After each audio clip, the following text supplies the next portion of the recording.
The most unforgettable memories of the war in Europe for many American GIs are the scenes they came upon when they liberated Nazi concentration camps.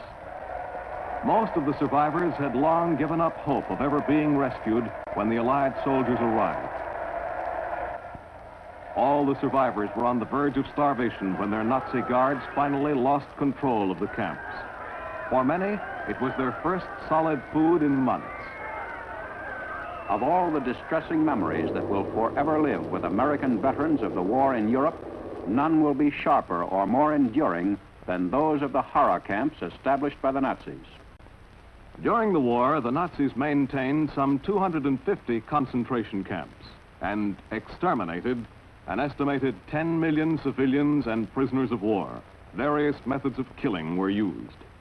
The favorite Nazi system was execution in the gas chambers. More than 5 million prisoners were killed in this convenient manner, usually after starvation and torturing. But poison gas did not inflict enough pain for the more bloodthirsty Nazis. Other prisoners were poisoned, shot, or subjected to bacteriological experiments.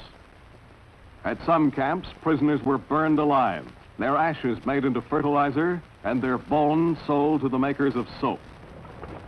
The Nazi concentration camp guards, women as well as men, killed some 3 million human beings in one camp alone. Camp doctors readily admitted that they had performed sadistic experiments on hundreds of thousands of prisoners and acted as though they had done nothing wrong or at all surprising. Early in the war, the Allies had decided that Axis leaders guilty of war crimes should be punished. For the first time in history, the leaders of a sovereign state were being held accountable for their crimes against humanity. On November 20th, 1945, the International Military Tribunal, composed of American, British, French, and Russian judges, began the trial of 22 Nazis accused of war crimes at Nuremberg. The world paid close attention as the Nuremberg trial came to order on that gray November morning. The results of the trial might well affect the future of mankind and the peace of the world. The importance of the unprecedented trial of the Nazi criminals was underlined eloquently in the keynote speech delivered at the start of the proceedings by the prosecutor, U.S. Justice Robert H. Jackson. The wrongs which we seek to condemn and punish have been so calculated, so malignant and so devastating